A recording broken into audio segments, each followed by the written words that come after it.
majestueux dans tes grâces, majestueux dans tes grâces.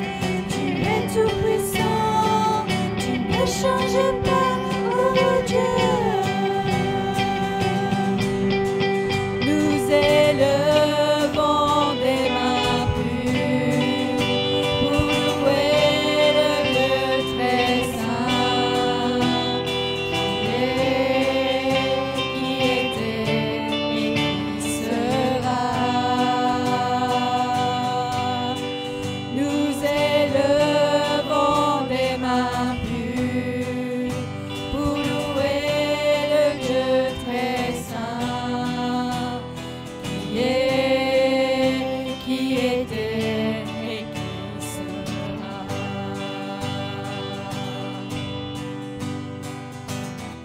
Tu es, tu étais, tu seras toujours.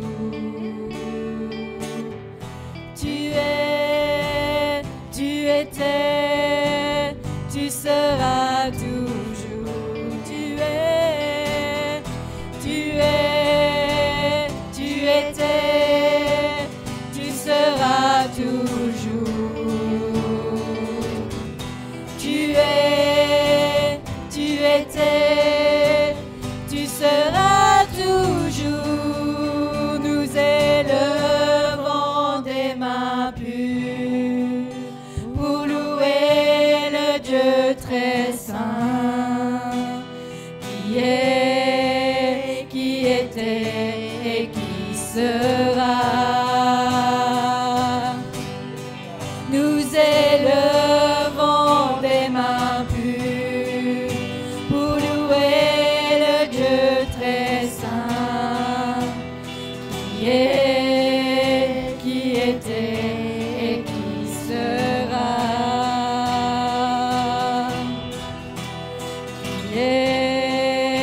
Qui était et qui sera. Qu'est-ce que je peux entendre le peuple de Dieu acclamer le Seigneur? Wouhou! Alléluia. Amen. Oui, Seigneur, je suis heureuse d'être dans ta maison, Seigneur, avec mes frères et sœurs, Seigneur, pour te louer et t'adorer, Seigneur. Nous sommes là pour te donner le meilleur de nous-mêmes. Reçois l'adoration. Yeshua, tu es assis sur le trône à la droite du Père et merci parce que tu intercèdes pour chacun d'entre nous. Nous voulons, Seigneur, de nos lèvres célébrer qui tu es pour chacun d'entre nous. Tu es notre Sauveur, mais tu es aussi notre Seigneur. Et nous te remercions. Nous te remercions parce que chaque jour tu es là. Chaque nuit et à chaque moment tu es là. Tu ne nous abandonnes pas. Tu es, Seigneur, malheureusement, excuse-moi, les mots sont trop petits, mais tu es une valeur sûre. Tu es quelqu'un sur qui nous pouvons compter. Seigneur, merci parce que toutes les fois où nous avons été déçus par l'homme, Seigneur, toi, tu étais là et tu n'as pas changé. Oui, tu es, tu étais et tu seras toujours le même. Et nous voulons te dire combien nous t'adorons, Seigneur, ce matin. Combien nous avons besoin de toi. Combien nous savons que ton nom est élevé en majesté. Nous voulons de tout notre cœur, au travers de ces chants et avec notre cœur, te célébrer, Seigneur. Dieu de gloire, je t'adore. Ton nom s'élève en majesté de mes lèvres.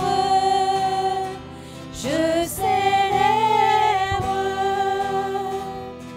ta victoire, ton règne, ton autorité.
Alléluia.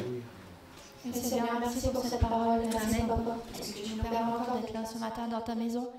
Merci de toucher chacun de mes frères et sœurs ici présents. Je te demande de répondre à chacune de nos attentes, à chacun de nos besoins, Père.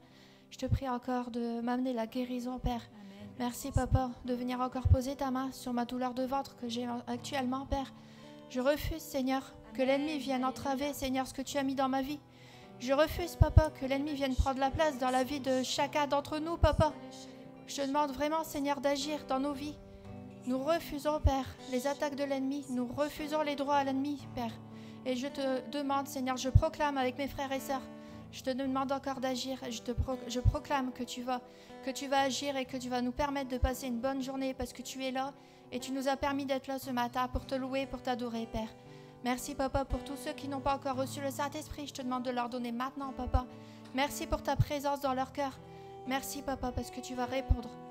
Tu vas amener ton Saint-Esprit à ceux qui le demandent, Père. Amen. Au nom de Jésus. Amen. Merci, Seigneur. Je te remets toutes choses encore ce matin, Papa. Amen. Mon bien-aimé, le plus merveilleux, il se distingue entre 10 000. Mon bien-aimé, le plus merveilleux, il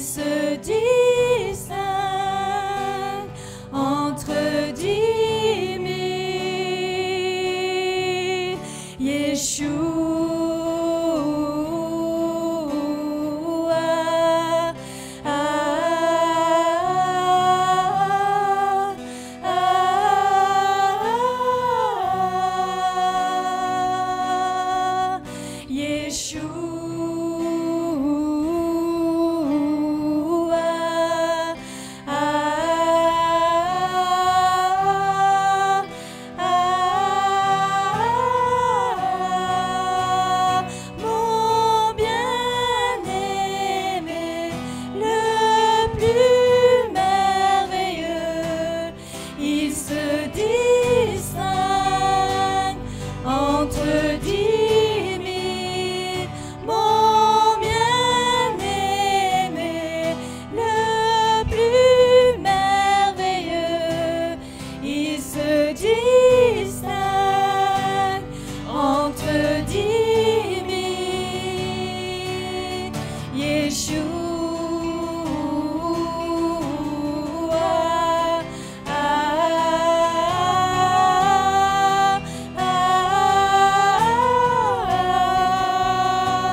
Jeunes et vieux se réjouiront ensemble, les jeunes filles danseront de joie. La la la, la la la la, la la la la la la la la la la la. Je changerai leur deuil en allégresse et je les consolerai. Je leur donnerai la joie au lieu du chagrin. Je leur donnerai la joie.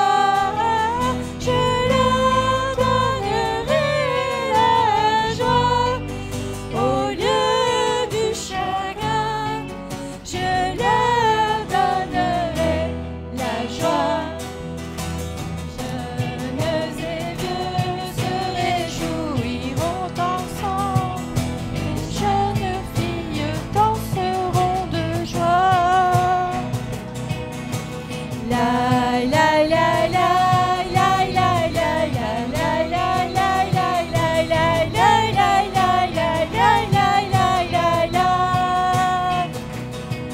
Je changerai leur deuil en allégresse et je les consolerai. Je leur donnerai la joie au lieu du chagrin. Je leur donnerai la joie. Je leur donnerai la joie au lieu du chagrin. Je leur donnerai la joie. Je leur donnerai la joie au lieu du chagrin. Je leur donnerai la joie. Je leur donnerai la joie au lieu du chagrin. Je leur donnerai la joie.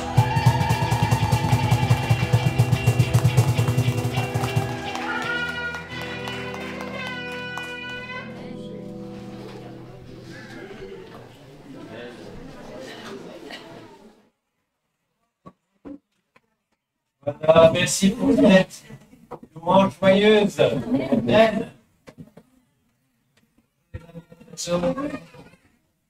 Bonjour, les amis de l'Assemblée, vous allez bien? Voilà. Nous allons partager maintenant la parole de Dieu avec notre frère Jonathan qui va nous parler de révélation. C'est ça, Jonathan? Allez, viens nous parler de tes révélations alors. Je te laisse la place. Bonjour à tous, est-ce que vous m'entendez? 1, 2, 1, 2. Est-ce que vous m'entendez? 1, 2, 1, 2, 1, 2. Test. Ah, voilà, je m'entends. Je disais donc bonjour à tous. Ça fait plaisir de me retrouver ici à nouveau. Donc, beaucoup de visages connus, mais beaucoup de visages inconnus également. Donc, ça fait plaisir parce qu'on voit que l'œuvre de Dieu est en cours ici à Quévrin. Et c'est une bénédiction de voir l'Assemblée grandir. Donc, je vais quand même me présenter puisque effectivement beaucoup me connaissent, mais d'autres pas. Donc, je fais avec Vincent, on fait partie donc ensemble du même comité d'organisation, donc du réseau Antioche. Donc, c'est la dénomination sous laquelle vous êtes. Et donc, je fais partie avec Vincent de ce comité. Et le but, c'est de fédérer et de gérer 120, 130 églises. Et donc, on est dans de la gestion de ce réseau. Donc, mon épouse qui est avec moi aujourd'hui est la personne qui gère tout le réseau administrativement. Donc, c'est elle qui a vraiment la charge de gérer tout l'administratif auprès de nos églises. Et donc, on est fort impliqué donc, auprès de nos églises. Et vraiment, c'est une bénédiction de voir ce que Dieu est en train de faire. Et alors, on est fort impliqué aussi au niveau de la jeunesse. Donc, on fait partie du comité d'organisation de la Convention de jeunesse, donc, qui est un mouvement qui organise en fait une convention chaque année qui rassemble plus ou moins 500, 600 jeunes pendant 4 jours. Ça a été il y a quelques semaines, je dirais, quelques jours. Et donc, je vous dirai un peu plus parce que justement, le thème de cette année à la convention de jeunesse, c'était Révélation. Je ne l'ai pas choisi par hasard. J'ai fait une continuité. Et je pense que la révélation, elle n'est pas juste pour la jeunesse, mais aussi pour vous également. Et donc voilà, c'est vraiment une bénédiction de voir ce que Dieu fait dans nos églises, mais aussi dans la jeunesse. Parce que la jeunesse, elle a aussi toute son importance. Je vois qu'il y a des jeunes. Je voudrais vous dire que vous avez toute votre importance. Non seulement dans ce genre d'événements, mais aussi dans votre église, vous avez toute votre importance, toute votre place. Et donc, j'espère que vous allez avoir envie de servir parce que Dieu vous appelle à servir dans votre église. Vraiment, je voudrais vous remettre les salutations du président d'Antioche, qui est David Van de Putte, mais aussi depuis une année bientôt, le président du synode fédéral.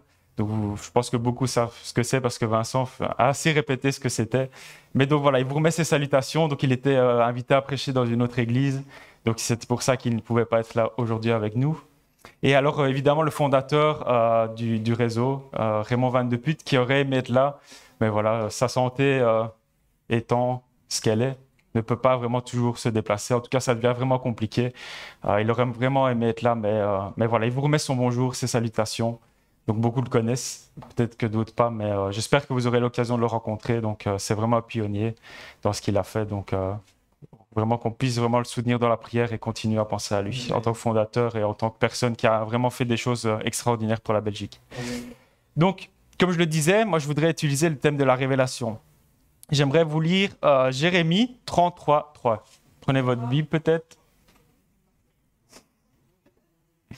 Jérémie 33, 3. Qui dit ceci: invoque-moi et je te répondrai, je t'annoncerai de grandes choses, des choses cachées que tu ne connais pas. Amen. Amen. On va un peu tourner autour de ce verset pour la révélation, parce que c'est important de comprendre qu'est-ce que Dieu attend de nous, mais qu'est-ce que Dieu a pour nous et qu'est-ce que Dieu veut nous révéler. Donc ma conviction la plus profonde, c'est que tout enfant de Dieu qui accepte Christ, Dieu il a un plan pour sa vie. Amen. Et pour découvrir ce que Dieu a en réserve pour vous, vous devez le chercher de tout votre cœur. C'est alors que sa révélation vous sera transmise au travers de plusieurs choses, et on va le voir aujourd'hui. Et vous savez, beaucoup de versets, et la Bible atteste en entier quelque chose de très important, c'est que Dieu cherche à vous connaître personnellement. Amen. Il cherche à connaître son peuple, il cherche à vous connaître vous personnellement, parce que c'est Dieu qui vous a créé, c'est Dieu qui vous a choisi, et Dieu veut se révéler à vous aujourd'hui. Amen. Et donc, je voudrais juste vous résumer un peu ce qu'on a vécu pendant la convention de jeunesse, donc cette année, avec le thème de la révélation. Ça a vraiment été étonnant parce que, en tant que comité d'organisation, on a vécu vraiment cette révélation. Ça a été très dur cette année parce qu'en fait, c'était une relance. Il faut savoir qu'avec le Covid, voilà, même vous, en tant qu'Église, vous avez dû vous réinventer. Nous aussi. Donc, pendant quelques années, on a dû faire avec la législation Covid qui nous imposait des règles. Et donc, on a recommencé vraiment ce format camp, donc ce format où tous les jeunes viennent dans un internat où on dort et on vit quelque chose pendant 4 jours tous ensemble. Et c'est vraiment étonnant ce que Dieu a fait. Vous savez, j'ai vraiment été touché de voir en fait ce qui se passe au niveau de la jeunesse. Il faut savoir que c'est pas facile. Il faut savoir qu'il y a des défis. Il faut savoir que systématiquement, lors de nos messages et de nos appels, sur les 300 jeunes présents, la moitié s'avançait à chaque appel. Il y a une détresse parmi la jeunesse. Il y a un besoin parmi la jeunesse. Sachez-le. C'est important que vous pouviez, que vous, en tant que plus âgé, en tant que leader, en tant que parent spirituel, vous puissiez prendre ce rôle de prier pour la jeune génération. Amen.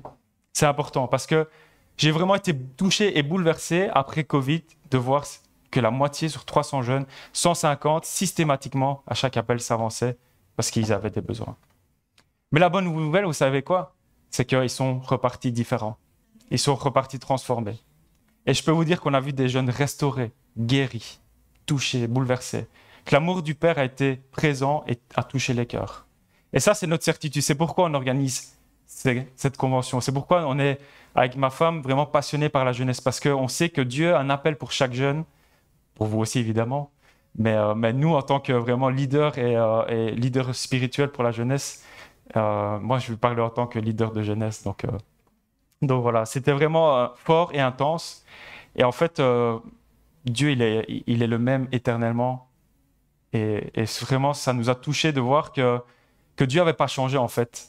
Qu'après Covid, Dieu il est toujours le même et que ses intentions elles sont toujours les mêmes. C'est toucher ses enfants, c'est bénir ses enfants, les aider, les relever. Amen. Et donc moi, je voudrais vraiment vous inciter aujourd'hui avec moi à chercher la révélation pour votre propre vie, mais également pour votre Église, parce que Dieu a aussi des révélations à faire pour l'Église. Amen. Parce qu'en fait, la révélation, c'est quoi? C'est Dieu qui parle. Et donc Dieu veut parler, bien évidemment, à ses enfants, mais Dieu veut aussi parler à vos responsables spirituels, à votre pasteur, pour la direction de votre Église. Amen. Et donc l'un des exemples que j'aimerais utiliser, donc, c'est qu'à l'âge de 75 ans, Dieu, plus ou moins, a parlé à Abraham et lui a révélé sa destinée. D'accord? Il a énormément à dire sur ce que Dieu va donner à Abraham, parce qu'il y a un sens prophétique, évidemment, à la révélation de Dieu, que Dieu s'est fait à Abraham, puisque Abraham est le père de la foi. Amen. Mais ce n'est pas mon objectif de rentrer dans ça aujourd'hui. Ce que je voudrais vous amener, c'est justement la révélation divine par rapport à vous, par rapport à votre propre vie. Amen.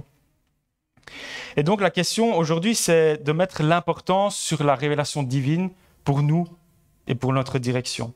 La révélation, elle peut être définie de plusieurs manières, mais c'est surtout une connaissance accordée par Dieu sur lui-même, sur ses intentions, sur sa pensée. Elle peut être également définie comme le fait d'avoir une révélation sur le sens caché de la parole de Dieu, la Bible.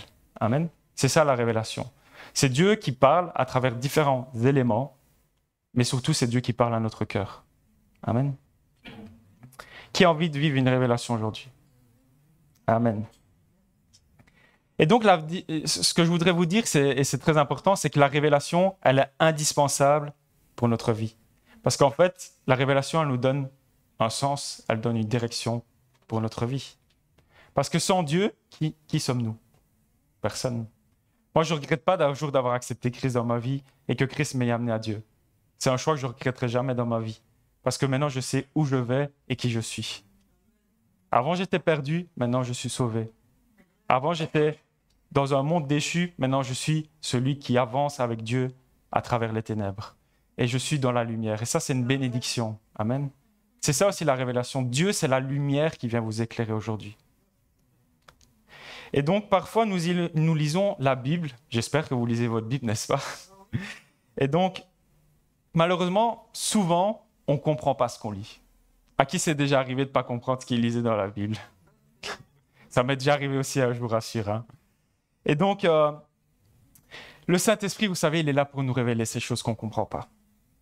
Et au-delà du contexte historique et littéraire de ce que vous lisez, il y a un sens spirituel caché qui s'applique pour aujourd'hui. La Bible, ce n'est pas juste un livre historique, c'est un livre vivant. Et ce livre vivant, il est utile pour votre vie aujourd'hui. Pas hier, pas il y a 2000 ans, aujourd'hui.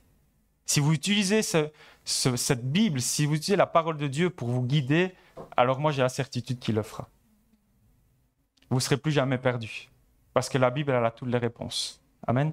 Et donc, le sens caché, parfois, qu'il peut y avoir dans la parole de Dieu, ben oui, parfois, c'est difficile. Mais avec l'aide du Saint-Esprit, vous pouvez être éclairé. Et donc, vous savez, Abraham était dans cette situation où il ne comprenait pas, en fait, où il en était. Hein? Et donc, vraiment, combien de personnes aujourd'hui ne comprennent pas où ils sont actuellement dans la société, quels sont les défis, etc. On peut être perdu. Et Abraham était perdu. Il y a beaucoup d'exemples bibliques où la personne, au début, elle était perdue. Elle ne savait pas où aller, quelle direction prendre. Et c'est à ce moment-là que Dieu se révèle. Amen. La Bible nous dit quasiment à chaque fois et systématiquement que Dieu se révèle à ces personnes-là. Dieu s'est révélé à David, Dieu s'est révélé à Samuel, Dieu s'est révélé à Abraham, Dieu s'est révélé à Josué. Je peux continuer comme ça avec tous les noms. Hein. D'accord? Donc systématiquement, les hommes de Dieu ont une révélation. Et c'est ce que je voudrais pour votre vie aujourd'hui. C'est que Dieu vous envoie cette révélation. Amen. Parce que oui, il y a des situations difficiles et on passe tous par ces situations-là. Je vis des situations difficiles. Vincent vit des situations difficiles. Mais dans ces moments-là, si vous êtes accroché à la parole de Dieu, Dieu va se révéler pour vous relever. Amen. Vous savez, il y a des moments où dans la vie où notre intelligence ne suffit pas. Parfois, on essaie trop souvent d'analyser notre situation humainement parlant. Avec toute notre expérience, on se dit, tiens, j'ai 50 ans, je vais analyser qu'est-ce qui s'est passé dans ma vie et je vais essayer de l'utiliser pour ma situation actuelle. Parce que je suis sûr qu'en réfléchissant, j'ai déjà vécu ça ou autre. Et parfois, notre intelligence prend le dessus sur notre situation, alors que c'est Dieu qui devrait prendre le dessus. Ce n'est pas notre intelligence. Amen. Psaume 119, 130 nous dit « La révélation de tes paroles est claire, elle donne de l'intelligence au simple. » Ce n'est pas moi qui l'invente. Hein. Ce que je viens de vous dire, ce n'est pas moi qui l'invente. Et ça a été comme ça depuis toujours. L'être humain a voulu réfléchir par lui-même. Écoutez, si Adam et Ève ont péché, c'est parce que Ève a réfléchi par elle-même. C'est parce qu'à un moment donné, le serpent est venu la taquiner, lui dire des choses, et elle a réfléchi par elle-même. Si elle avait continué de réfléchir avec Dieu, on n'en serait pas là aujourd'hui. Amen. Et donc, Dieu, c'est quoi ? C'est sa parole maintenant aujourd'hui pour nous. Qu'est-ce qui nous éclaire ? Et on vient de lire Psaume 119, 130. La révélation de tes paroles éclaire. Ce n'est pas moi qui vous éclaire, ce n'est pas Vincent qui vous éclaire. C'est Dieu à travers quoi ? À travers sa parole. Amen. Donc, si vous ne lisez pas votre Bible, ne vous étonnez pas de ne pas être éclairé. C'est dit comme ça, hein, si je traduis. Si vous ne lisez pas votre parole, vous ne serez pas éclairé. Et donc, dans le livre des psaumes, nous lisons là, c'est que la révélation provient de quoi ? De sa parole. La révélation provient de la parole. Ce n'est pas moi qui vais vous amener une révélation aujourd'hui, c'est Dieu.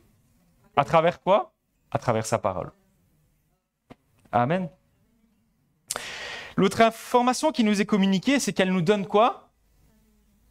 De l'intelligence. Ça veut dire que, on vient de le voir un peu plus haut, c'est que parfois on ne comprend pas. Pourtant, il est mis quoi ? Que la parole nous donne de l'intelligence. Et donc, avec l'aide du Saint-Esprit, vous pouvez comprendre les choses par vous-même. N'attendez pas que quelqu'un vous dise « Ah, c'est comme ça, il faut faire ça. » Parce que bien souvent, parfois, cette personne-là, elle va vous aiguiller quelque part. Mais ce ne sera pas toujours la bonne direction, malheureusement. La seule vraie et bonne direction, c'est la parole de Dieu. Et la parole de Dieu vous donne de l'intelligence pour comprendre ce qui est écrit dans la parole. Et donc, n'interprétons pas certaines choses avec notre intelligence humaine. N'interprétons pas les choses avec nos diplômes.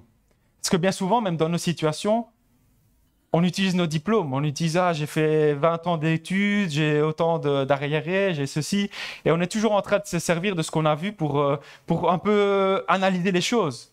Mais la seule manière d'analyser les choses dans votre vie, c'est la parole de Dieu. Amen. Elle est la seule. La Bible est le seul faire-valoir, chers frères et sœurs, encore aujourd'hui. Écoutez, la Bible, c'est le seul livre qui est le plus brûlé au monde. Vous savez pourquoi ? Parce que c'est la vérité. Et quand la vérité dérange, on fait quoi avec ? On la brûle parce qu'il y a des gens, ça dérange. Ah, la vérité, ah, ça me pique. Ah, j'aime pas ça. Ah, je vais m'en débarrasser. Et c'est ce qui se passe dans tellement de pays. C'est parce que les autorités savent que ce que la parole va produire dans leur pays. Et ils n'ont pas envie de ça. Ils n'ont pas envie de la vérité. Parce que ces gens-là, bien souvent, c'est des gens corrompus. C'est des gens qui sont au pouvoir, mais pas parce que Dieu les a choisis. Parce qu'ils se sont mis au pouvoir par force. Et c'est des gens corrompus. Et ces gens-là, ils font quoi ? Ah, je ne veux pas de la Bible dans mon pays. Parce qu'ils savent très bien que si les gens commencent à lire la parole, ils vont se rebeller contre cette personne-là. Pourquoi ? Parce que la Bible, elle éclaire vos pensées. Amen. Amen. Et donc, ce n'est pas un livre historique. Parce que si c'était simplement un livre historique, le gars qui interdit ça dans son pays, il ne le ferait pas. Si le chef politique de ces pays savait que la Bible ne porte pas de fruits, alors il ne s'en intéresserait pas. S'il s'en intéresse, s'il interdit ça, c'est parce qu'il sait qu'il y a quelque chose de dangereux derrière ça. Amen. Et ça, vous le retrouverez dans aucun autre livre. Ils ne sont pas en train de brûler des livres de Che Guevara ou des romans de je ne sais quoi. Le livre le plus attaqué au monde, c'est la parole de Dieu. Pourquoi? Parce que c'est elle, la vérité, le chemin, la vie. Et que chez certains, ça dérange. Et je pense que honnêtement, parfois, on n'aime pas la vérité non plus. C'est vrai, non? Parfois, on est dans une situation, on a envie d'aller à droite, je vais aller à droite, je vais aller à droite, et puis Dieu, par sa parole, me dit, va à gauche. Est-ce que ça fait plaisir quand on veut aller à droite, vous êtes fixé à droite, et puis Dieu dit, va à gauche. Mais non, Seigneur, je veux aller à droite, s'il te plaît. Non, va à gauche. Et parfois, ça dérange, ça nous pique, ça nous ravive. Mais mon conseil, c'est aller à gauche. Parce que si Dieu vous demande d'aller à gauche, c'est parce qu'il y a quelque chose derrière. Et parfois, on est trop obstiné, on est trop têtu. Mais ça, c'est l'être humain. Et on a besoin d'être éclairé. Il n'y a rien à faire si vous ne cherchez pas... Si vous ne cherchez pas la lumière auprès de Dieu, vous allez toujours aller à droite au lieu d'aller à gauche. Et votre vie, elle ne sera pas complètement aboutie. Amen. Proverbe 29, 18. Quand il n'y a pas de révélation, le peuple est sans frein, heureux s'il observe la loi.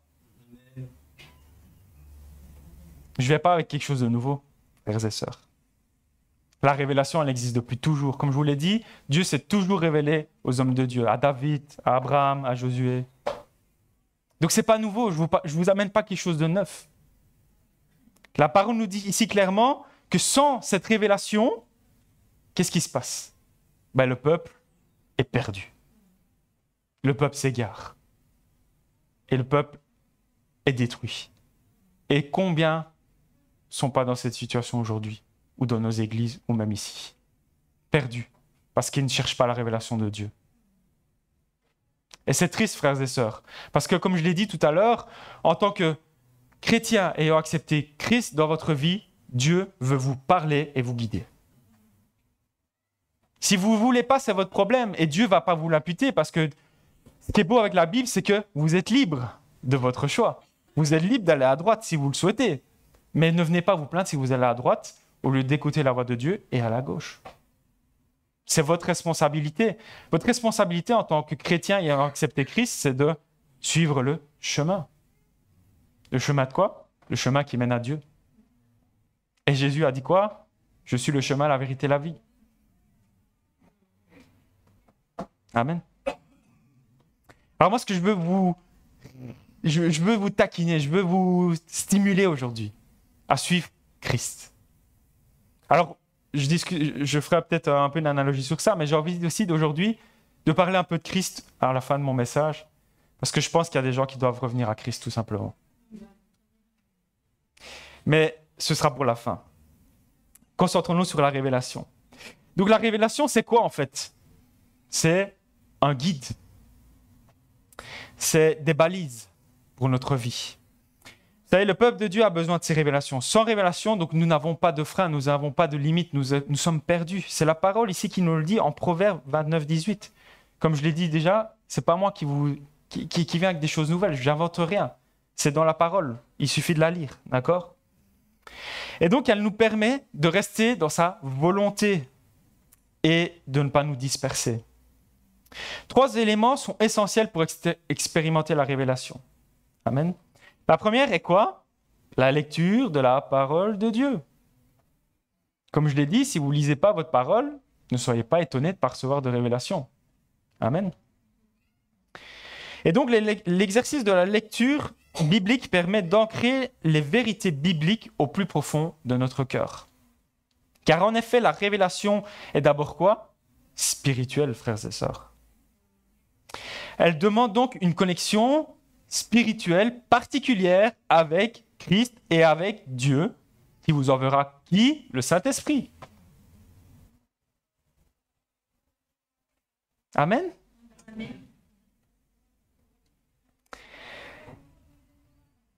Et donc, il y a 2 choses vraiment qui sont, enfin 3, comme je le disais. Donc, la première, c'est la parole de Dieu. Il faut lire votre parole. Il n'y a pas de secret, il n'y a pas de miracle. C'est pas Vincent qui peut vous sauver, c'est pas Vincent peut vous matraquer entre guillemets, peut vous aider, peut vous encourager, peut vous donner des coups de pied aux fesses quand c'est nécessaire, peut vous relever quand c'est nécessaire. Mais c'est pas à lui de faire le travail, c'est Dieu qui va faire le travail. Mais pour ça, vous devez le chercher par vous-même. Vincent, s'il en est là, s'il est devenu pasteur, s'il a eu à cœur cet appel, s'il est ici, c'est parce qu'un jour ou l'autre, il s'est converti à Christ et puis il a fait quoi? Il a cherché Dieu ou dans la parole de Dieu. Pas de secret, pas de miracle, pas d'invention. Une chose, la Bible. La deuxième chose, c'est quoi? C'est la prière. Parce que comme je l'ai dit, la révélation, elle est particulière et c'est une relation spirituelle. Et pour avoir une relation spirituelle, il faut prier. La prière, c'est quoi? C'est venir devant le Père, venir devant Dieu. Si vous n'êtes pas devant Dieu par la prière, là non plus, Dieu ne peut pas vous parler. Amen.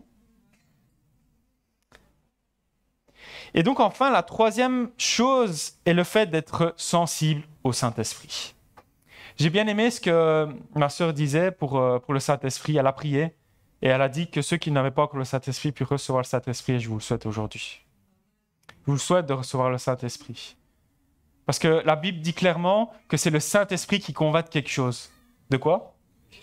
Du péché. Alors j'espère que chacun ici pourra repartir avec le Saint-Esprit afin d'être convaincu de la direction.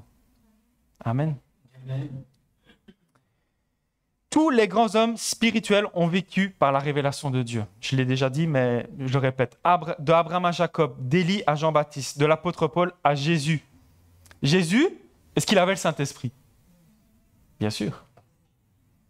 Et comment est-ce qu'il a reçu le Saint-Esprit? Avec la colombe qui descend, n'est-ce pas? Et donc, si Jésus avait le Saint-Esprit, tout croyant devrait avoir le Saint-Esprit. Amen. Dieu nous envoie qui? Le Consolateur. Et on en a besoin dans notre vie. Et donc, la révélation de Dieu a permis à ces gens d'être dirigés et de transmettre leur connaissance incommensurable. Est-ce que Paul aurait pu écrire tous ces chapitres de la Bible sans l'aide du Saint-Esprit? Est-ce que vous pensez que si Paul avait écrit de lui-même, est-ce que ça ressemblerait à ce que ça ressemble? Non. On a besoin de rechercher le Saint-Esprit aussi. Donc 3 choses, lire sa parole, parce que c'est de là que tout provient. Deuxième chose, c'est la prière. La prière est une réponse à nos supplications. Et troisièmement, le Saint-Esprit. On est tous très actifs dans la vie, je suppose, et parfois c'est difficile, j'en suis conscient. Même pour moi, vous savez, c'est difficile parfois de prendre du temps. J'ai une petite fille, vous l'avez vue, elle est là aujourd'hui avec moi. Ça prend du temps d'élever des enfants. Hein. Je pense que tous les parents ici peuvent le reconnaître. Et donc, quand on est occupé avec ses enfants, c'est difficile d'être dans la parole de Dieu. Quand on est au travail, c'est difficile d'être dans la parole de Dieu. Mais il faut faire l'effort et le sacrifice.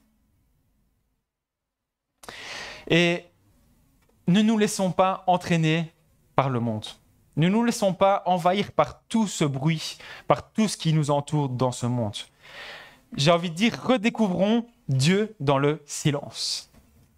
1 Roi 19, 12. Je vais aller le prendre.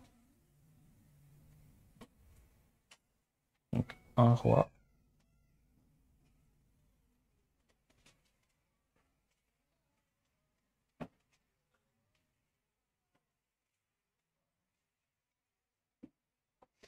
Et après le tremblement de terre, un feu, l'Éternel n'était pas dans le feu, et après le feu, un murmure doux et léger. Dieu n'était pas dans le feu, Dieu n'était pas dans ce bruit, dans le tremblement de terre qui a secoué tout. Il était quoi? Dans un murmure doux et léger. Donc Dieu n'est pas toujours systématiquement dans le bruit. Dieu se trouve dans le silence. Amen. C'est une étape très importante dans notre vie parce que le monde, c'est quoi maintenant? C'est que du bruit. C'est qu'une course effrénée, c'est qu'une direction. On veut acheter, faire ceci, nanana, le travail, tout ça. La vie, c'est ça. Le monde, c'est ça. C'est ce que le monde propose. Mais le monde, ce n'est pas la solution. La solution, c'est Dieu. Et Dieu se trouve où? Dans le silence. Alors parfois, dans nos prières, on doit apprendre à se taire. C'est difficile parfois. Parce que quand on prie, c'est pourquoi? C'est parce qu'on a des besoins. Ah Seigneur, j'ai des besoins. Seigneur, il me faut ça. Seigneur, je voudrais ça. Seigneur, aide-moi là. Seigneur, fais ceci. Seigneur, fais ça. Guéris-moi, conduis-moi. Mais il faut laisser de la place à Dieu dans vos prières. Hein? Si vous faites que parler, c'est pas une relation. C'est un monologue. Et donc, si vous faites un monologue, ne vous étonnez pas de nouveau que Dieu ne répond pas. Vous avez besoin de lui laisser de la place. Et donc, dans vos prières, moi, ce que je voudrais vous inviter à faire, c'est être silencieux, tout simplement. Parce que si vous lui demandez des choses, oui, vous devez le faire. C'est bon de le faire. Mais vos prières, ça ne doit pas être que des demandes. C'est, oui, Seigneur, voilà, merci pour la journée, etc. Vous pouvez prier normalement. Et puis, à un moment, il faut juste peut-être rester calme et écouter sa voix. Mais sa voix, elle est dans le silence, dans un murmure doux et léger. Donc, si vous parlez plus fort que lui, vous n'allez rien entendre. Hein. Amen. Et donc, la vie chrétienne, c'est pas juste de vivre des moments extraordinaires. Oui, c'est beau de voir des guérisons. Oui, c'est bon d'être dans l'église, de chanter sa louange, de l'élever, de faire toutes ces choses. Mais à un moment donné, comme je viens de l'expliquer, il faut pouvoir se poser et écouter. Et parfois, écouter, ça va vous faire très mal. Comme je l'ai dit tout à l'heure, Dieu, il n'est pas là pour aller dans votre sens. Hein. Si vous voulez aller à la droite, et Dieu n'est pas toujours là en train de vous dire « Vas-y, va à droite, va à droite, va à droite, va à droite. » Parfois, comme je l'ai dit tout à l'heure, il va vous dire « Va à gauche. » Mais pour ça, il faut écouter. Il ne faut pas être têtu. N'est-ce pas? Et ce n'est pas facile parce qu'en tant qu'être humain, on est têtu de nature, entre guillemets, je dirais. On a toujours envie d'avoir raison, n'est-ce pas? Qui n'a pas toujours envie d'avoir raison? Mais ce n'est pas ça la solution. La solution, c'est écouter la voix de Dieu. Amen. Et l'intimité, vous savez, ça va être... Et ce silence, qu'est-ce que ça va amener? Ça va amener un face-à-face avec Dieu. Et ce face-à-face, on devrait tous le désirer. Moi, chaque jour, j'ai vraiment envie de me lever et de me dire, Seigneur, c'est le réveil, merci pour le souffle de vie. Seigneur, je veux te voir. Je veux ce face-à-face. Parce qu'il n'y a rien de meilleur. Il n'y a rien de comparable avec le monde qu'un face-à-face avec Dieu. Et c'est ce que je vous souhaite aujourd'hui. Vous savez, Jacob a été transformé par un face-à-face avec Dieu. Amen. Et donc, il nous faut apprendre à trouver Dieu au sommet, mais aussi dans les creux. Parce que bien trop souvent, on cherche où Dieu? Quand tout va mal. Oh Seigneur, je suis dans un creux. Aide-moi, relève-moi. Oh, c'est difficile. Ouais, j'ai mal. Seigneur, viens m'aider, viens m'aider. Et on est toujours en train de lui demander de l'aide. Alors que quand on est au sommet, on vit notre vie de peinard. Tout va bien. Donc pourquoi est-ce que je le chercherais? Parce que Dieu, il n'est pas que dans les creux. La révélation, elle est aussi au sommet. Amen. Moïse, il a été chercher où la révélation? Au sommet. N'est-ce pas? Et là aussi, c'est une preuve biblique. Est-ce que Moïse a reçu une révélation au milieu du peuple? Dieu lui a demandé d'aller sur la montagne. Il était seul sur la montagne. Et donc, c'est quand il était seul qu'il a pu entendre la voix de Dieu. Et je peux vous citer plein de choses comme ça dans la Bible, mais je vais vous laisser chercher par vous-même parce que c'est là où est la richesse. Amen. Mais donc, montez sur la montagne pour aller le chercher quand tout va bien. Ne le cherchez pas juste quand tout va mal. La relation qu'on doit avoir avec Christ, avec Dieu, ce n'est pas juste une relation qui va dans un sens. Ce n'est pas seulement quand j'ai besoin qu'il faut le chercher. C'est quand tout va bien aussi. Parce que si tout va bien, c'est parce que Dieu a fait en sorte que tout aille bien. Amen. Trop souvent, frères et sœurs, c'est une relation qui va que dans un sens. Et ça, c'est pas bon. Dieu nous invite, quand tout va bien, même si on n'a pas le temps, à faire ce sacrifice, de le chercher, de chercher sa révélation. Amen. Parce que justement, quand tout va bien et que vous allez le chercher, bien souvent, ça va vous empêcher d'aller dans le creux. Hein. Parce que si vous tombez dans le puits, c'est par votre propre faute. Hein. Ce n'est pas la faute de Dieu si vous êtes dans le puits. Hein. Dieu, il vous veut au sommet. Il ne vous veut pas dans le puits. Et donc, pour éviter ce puits, pour éviter tous ces creux, pour éviter toute cette détresse, cherchez-le en permanence. Et je dis pas ça pour vous dire que tout ira toujours bien. Des défis, il y en aura toujours. Des détresses, il y en aura toujours.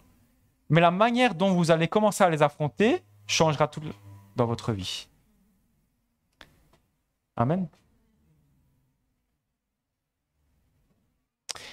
Vous savez, Abraham est qualifié comme étant le père de tous les croyants et de la foi, car il était en capacité d'écouter la voix de Dieu et de discerner le vrai dans tout le brouhaha.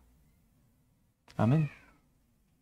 Abraham prenait ce temps d'écouter Dieu. Et donc, dans cette société, on nous pousse dans une direction. Mais moi, ce que j'ai envie de vous dire, n'allez pas dans cette direction. Parce que vous allez vous perdre. Allez dans la direction de Dieu. Il est nécessaire de connaître Dieu.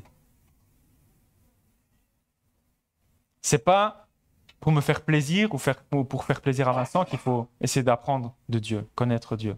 C'est pour votre vie personnelle. On a tous besoin de connaître Dieu. Amen.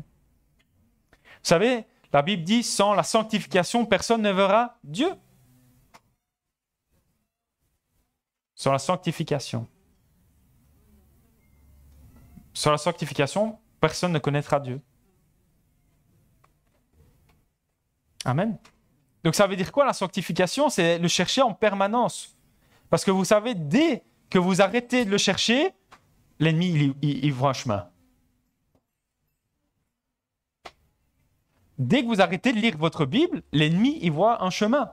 Et il l'emprunte, lui. Hein. Il n'hésitera pas. Hein. Et c'est comme ça qu'on chute. C'est comme ça qu'on arrive à des choses dramatiques et tristes. On demande souvent des grands signes. Vous savez, on est toujours dans une recherche et puis on dit, tiens Seigneur, j'en suis là dans ma vie. Seigneur, fais-moi un signe, fais-moi un grand signe, Seigneur. Je veux quand je prends ma voiture, aller sur l'autoroute et puis voir une pancarte, c'est par là. Mais frères et sœurs, c'est pas comme ça toujours. Parfois, Dieu fait des grands signes. Parfois, Dieu fait clignoter. Hein? Alerte rouge, il y a quelque chose, c'est par là. Mais parfois, c'est dans le silence.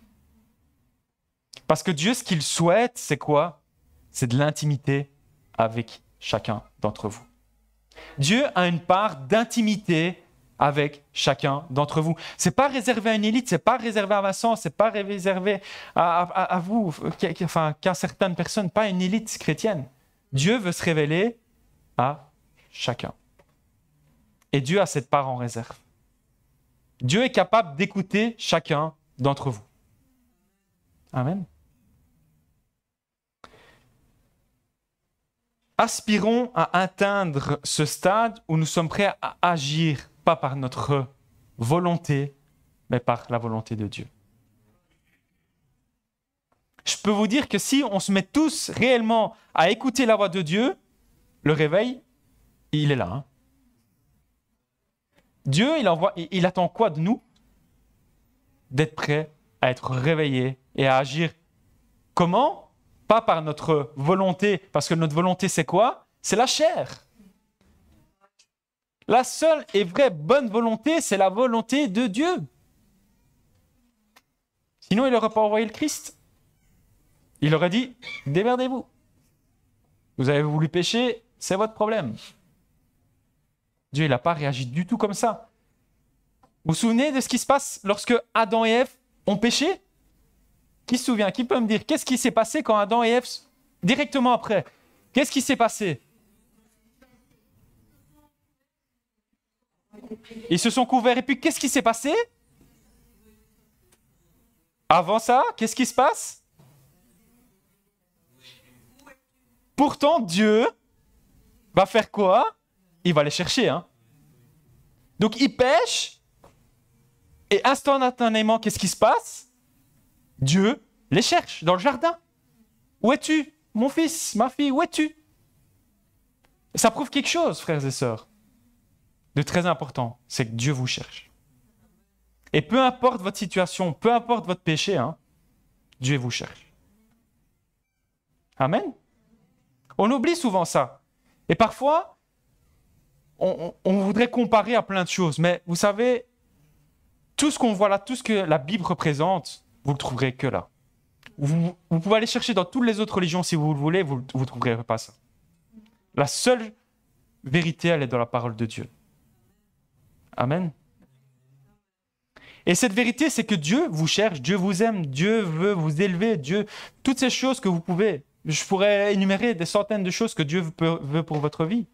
Mais de nouveau, cherchez-le par votre propre moyen, dans la parole de Dieu, en prière, avec le Saint-Esprit, parce que c'est là que vous allez être touché et que votre cœur va le garder pour toute votre vie. Parce que bien trop souvent, on entend plein de choses, mais ça rentre par là, ça sort par là.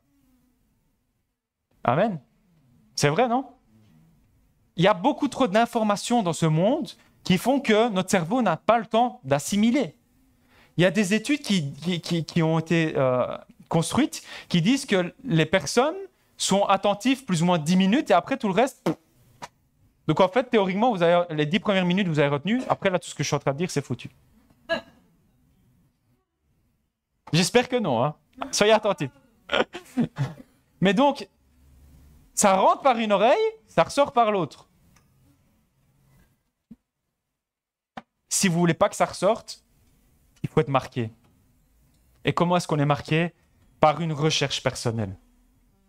Le plus souvent, les paroles qui m'ont le plus touché, marqué, ce n'est pas lors d'une prédication, c'est quand je me suis assis tout seul dans ma chambre, j'ai pris ma parole, j'ai lu, je fais « Waouh, qu'est-ce que c'est que ça, Seigneur ?» Hop, j'ai commencé à trifouiller, et puis bam, la révélation. Et cette révélation, elle est toujours là. Hein. Parce que quand Dieu parle, rien ne peut enlever ce que Dieu a dit. Il est mis dans la parole qu'aucune parole ne reviendra à lui sans être accomplie.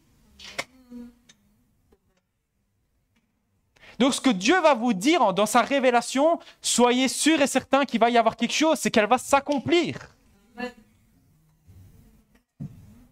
Mais pour ça, il faut chercher. Ce n'est pas moi qui peux vous dire comment et quoi faire pour accomplir quelque chose, c'est Dieu. C'est Dieu, frères et sœurs. Je pourrais dire tellement de choses, vraiment, ce matin, c'est Dieu, quand il est là, il n'y a rien à faire. Il n'y a pas plus grande joie, il n'y a pas plus grand bonheur, il n'y a pas d'expression plus saine que de dire bah, Dieu, il est là et de ressentir quelque chose, quoi. Mais vous savez, il y a 4 points essentiels que je voudrais donc rappeler, c'est lire sa parole. Dieu, écoutez bien, Dieu ne va jamais dire par un autre moyen ce qu'il a déjà dit dans sa parole. Dieu a écrit, avec le Saint-Esprit qui a inspiré toutes ces personnes dans la Bible, Dieu a presque tout dit. Donc, toutes les réponses, elles sont là, dans la Bible. Je n'ai pas ma Bible, hein, donc il faut s'imaginer que j'ai ma Bible. Voilà, ça va. Tout est dans sa parole, frères et sœurs. Toutes les réponses pour aujourd'hui, pas pour hier, pas pour demain. Si vous vivez quelque chose là maintenant, la réponse, elle est dans la Bible. Dieu, comme je viens de le dire, ne va pas se réinventer. Dieu, il est le même éternellement et pour toujours. Il est même hier et éternellement. Et donc, tout ce qui est dans la Bible, c'est pour vous aujourd'hui.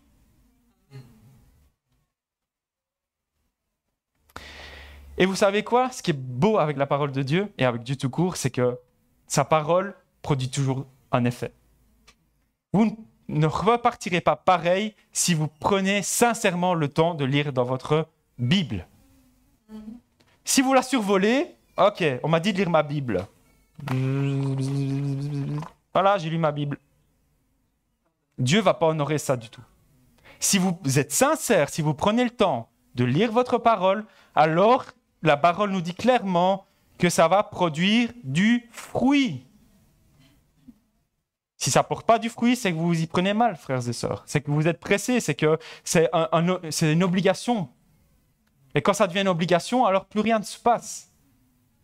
Ne le cherchons pas par obligation, mais par désir. Amen. Il y a aussi quelque chose de très important. Et ça, c'est peut-être pour les personnes les plus âgées, ça taquine toujours un petit peu. C'est prendre le temps d'apprendre. Quand on accumule certaines années, on croit, malheureusement, bien trop souvent, tout savoir. Mais la Bible nous dit clairement de rester enseignable. Ça veut dire que jusqu'à 99 ans, 100 ans, 101, 102, vous allez apprendre. Que vous le vouliez ou non. Mais il faut l'accepter. Et parfois, ça pique. Parce que quand on a toutes ces années derrière nous, quand on a vécu des 20 ans, 30 ans dans une église où on a vu plein de choses, qu'on a déjà tout entendu, c'est difficile de se dire « Dieu, qu'est-ce que tu veux ?» Non, je sais tout ça, je sais. Ou alors, je ne vais plus dans ma parole, je la connais par cœur. Combien de fois je n'ai pas entendu ça, frères et sœurs, de personnes plus âgées qui disent « Mais tu sais ce que tu viens me dire là, moi je n'ai pas besoin d'entendre ça. Je connais ma Bible par cœur. » Et puis tu lui poses quelques questions. C'est ça. Oui, d'accord. Prenons le temps d'apprendre. Et ça, c'est valable pour toute notre vie. Discerner le faux du vrai, ce n'est pas naturel. Vous savez, Ève, quand elle a péché, elle a discerné quoi? Le faux. Donc naturellement, elle s'est dirigée vers quoi? Le faux, pas le vrai. C'est pas naturel pour l'être humain, après, à ce moment-là, de penser vrai, de penser comme Dieu le souhaiterait. Amen. Aucun humain ne discerne à moins d'apprendre. La connaissance, elle n'est pas infuse. La connaissance, ça s'apprend. C'est un moment où vous prenez votre Bible et vous apprenez de Dieu. C'est ça la Bible, c'est apprendre. Apprendre sur qui? Sur la personne la plus importante qui existe. Moi, j'ai envie d'apprendre de cette personne, pas vous. Ça devrait être un fardeau qui brûle en vous. De dire, Seigneur, je ne peux pas commencer ma journée, je ne peux pas faire ma journée sans toi, sans ce brûlant ardent qui me dit, je dois ouvrir ma Bible. Dieu, c'est la plus belle... Christ a été la plus belle personne, l'homme le plus beau du monde qui est venu. On l'a chanté, tu es le plus beau parmi les milliers. Alors s'il est le plus beau, pourquoi vous n'avez pas cette envie brûlante de le chercher?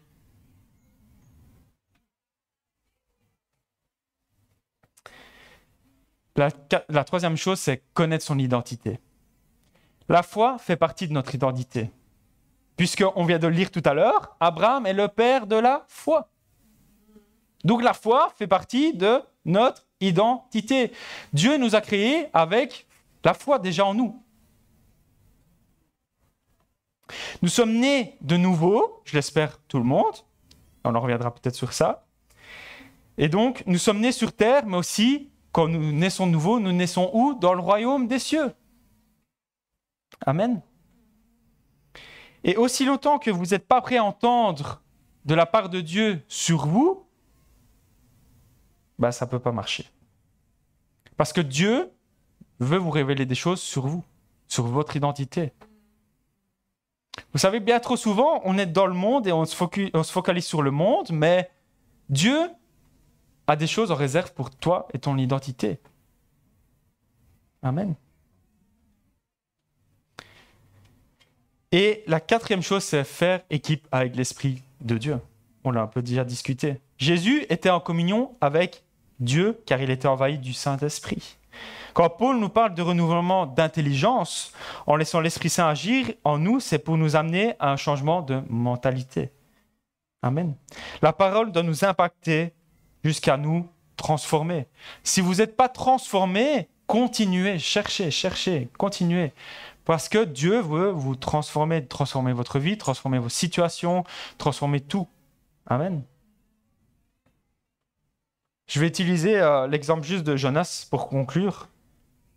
Et Jonas, quand on le raconte, c'est le miracle extraordinaire de la baleine qui avale un homme. Voilà, c'est tout ce qu'on raconte aux enfants. C'est le miracle de Dieu, comment Dieu s'est manifesté en fait. C'est L'histoire de Jonas, Jonas a été avalé par un poisson parce qu'il voulait aller là-bas, justement à droite. Et puis Dieu a décidé d'aller à gauche, donc hop, il se fait avaler, il se fait recracher à gauche.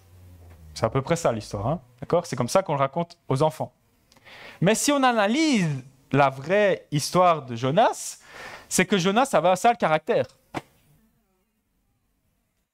Et en fait, si Dieu a dû l'amener à gauche par un poisson, et parce qu'à droite, il avait de mauvaises intentions à ce moment-là. Parce que ce que Dieu lui demandait, c'était d'aller sauver un peuple. Et Jonas a quand même eu le culot de dire non. Ces gens-là, ils ont fait du mal, voilà, il y a des torts. Moi, j'ai décidé de ne pas leur pardonner, je vais à droite, je ne veux pas aller les sauver. Hein. Mais Dieu, il a fait quoi? Hop, le poisson tira quand même. Et pourtant, quand il était à gauche, est-ce que pendant qu'il était à gauche, est-ce qu'il a quand même accompli la volonté de Dieu? La parole nous dit que Jonas a seulement annoncé une partie de ce que Dieu demandait. Donc ça veut dire que Ninive sera détruite. Il a oublié une petite partie quand même, la plus importante. Hein. Et si vous vous repentez, vous serez sauvés. Hein. Ça, il n'avait pas envie de le dire. Hein. Et pourtant, vous savez quoi? Ça n'a pas empêché Dieu d'agir. Mais tout ça pour vous dire que même si vous êtes à gauche, il faut continuer à chercher Dieu parce que parfois, on s'égare. Parfois, il y a des sentiments qui remontent à la surface. Parfois, il y a des contradictions. D'accord? Et là, il y avait une contradiction. Il y avait Jonas qui n'aimait pas ce peuple, qui avait des a priori contre ce peuple et qui avait décidé qu'il n'allait pas le faire. Mais c'est dangereux de faire ça. Parce que, alors, viendrait peut-être la question, est-ce que Jonas est au ciel, etc. Mais la Bible ne le détaille pas, ça. Mais ce serait légitime. Maintenant, ce n'est pas à nous de juger si Jonas est au ciel. Hein, d'accord? On le découvrira quand on y sera. Mais Jonas n'a pas toujours été droit dans ses bottes. Malgré que c'était un homme de Dieu. Malgré que Dieu s'est révélé à lui. Donc la révélation ne va pas vous sauver.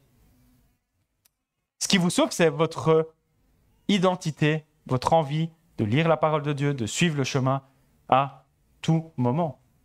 Parce que si Jonas s'est égaré, c'est parce qu'il l'a décidé. Et quand il a décidé de s'égarer, il a coupé les liens de cette révélation, en fait. Amen. Il a décidé de désobéir à Dieu et il y a eu des conséquences. Alors moi, ce que j'ai envie de vous dire, c'est ne désobéissez pas à la parole de Dieu. Quand Dieu vous dit quelque chose, faites-le. J'ai écouté une prédication de Joseph Prince, donc un pasteur de la plus grande église au Japon, je crois. Donc c'est une église de 500 000 membres, je crois, quelque chose comme ça. Enfin voilà, c'est une grosse église. Et donc, il prêchait sur le fait justement d'entendre l'esprit, etc. Et il témoignait du fait qu'à un moment donné, il est dans une station, il est sur la route, quoi, et puis il a faim. Donc, il décide de s'arrêter sur la route, et puis il voit un truc de nourriture, style hot dog, etc. Donc, il va, et puis il entend clairement lui dire, Dieu lui dit clairement, ne mange pas. Et il a commencé à lutter avec Dieu. Mais Dieu, j'ai faim, vraiment, s'il te plaît, j'ai faim, pourquoi tu ne veux pas manger?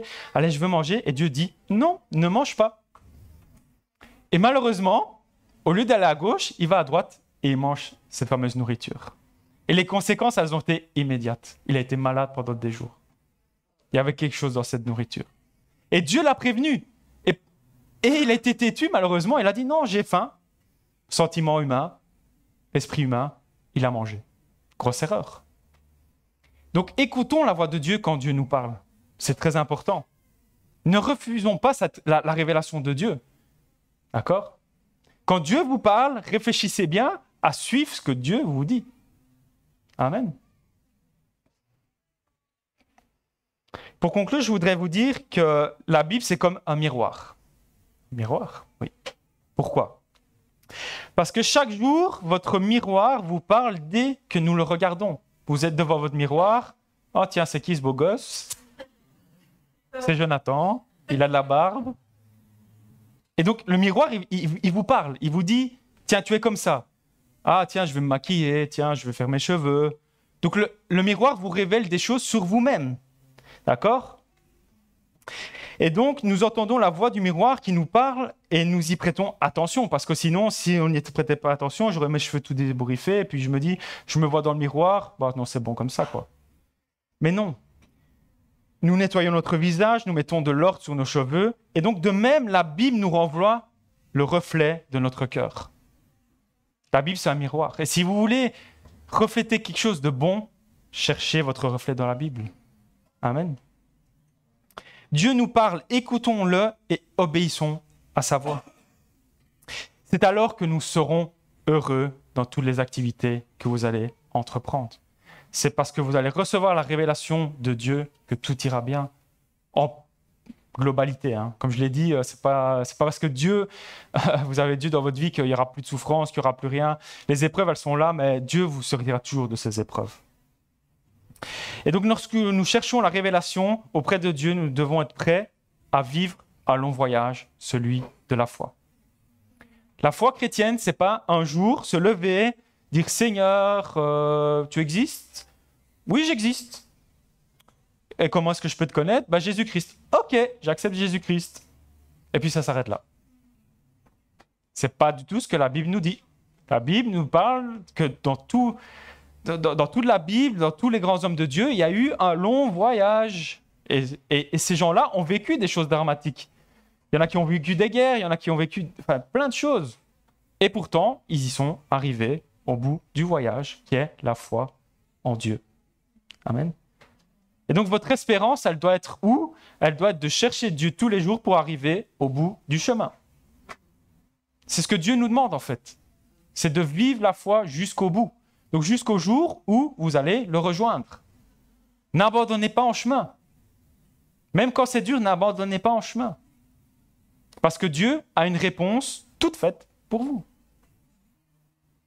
C'est ça la beauté de l'Évangile. C'est ça la beauté de ce qu'on vit avec Dieu. Je peux vous dire que si Dieu ne répondait pas, je ne serais pas là. J'ai vécu des choses qui, à un moment donné, c'était soit je tombais dans le trou et c'était fini pour moi, soit Dieu me sortait de là. Et Dieu m'a toujours sorti de là. Amen. Donc, peu importe votre situation aujourd'hui, si vous cherchez de trouver votre cœur la révélation, vous la trouverez. C'est une promesse. Et quand vous allez trouver cette révélation, vous allez sortir plus grand. Et toutes les épreuves que vous allez après subir, ce sera pour aller de gloire en gloire, d'éternité en éternité. Vers qui? Vers le seul qui a de l'importance, Dieu. Amen. Est-ce qu'on peut prier?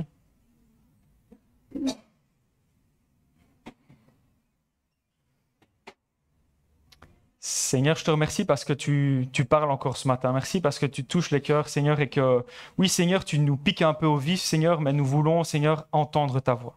Nous voulons, Seigneur, en tant que peuple de Dieu, être à ton écoute, Seigneur, comme tous ces grands personnages de la Bible, comme Abraham, comme Jésus, comme tous ces gens, Seigneur, comme Paul, Seigneur, nous voulons entendre ta voix et la direction pour notre vie à chacun et chacune, Seigneur. Nous voulons, Seigneur, encore te rechercher, Seigneur. Peu importe nos situations, Seigneur, je prie pour que chacun puisse trouver une réponse, Seigneur, personnelle à sa situation, Seigneur. Peu importe, Seigneur, les défis, peu importe, Seigneur, ce qu'il y a devant eux ou derrière eux, Seigneur, c'est toi qui fais le ménage, Seigneur, et c'est toi qui console, qui guérit et qui restaure, Seigneur mon Dieu.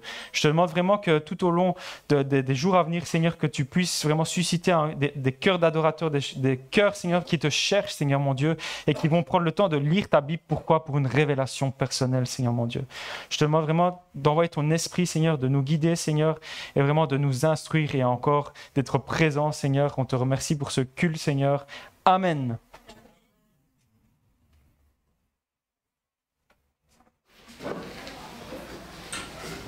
Je laisse la parole à votre pasteur. Merci Jonathan. Le Seigneur cherche les adorateurs en esprit et en vérité. Amen. Merci pour le partage. Les amis internautes, on va vous laisser là maintenant. Les amis de l'eau vive qui nous écoutez, je vous rappelle aussi que demain nous avons notre réunion de prière à 20h et bien sûr notre réunion d'enseignement ce mercredi à 19h30. Bonne semaine et soyez bénis.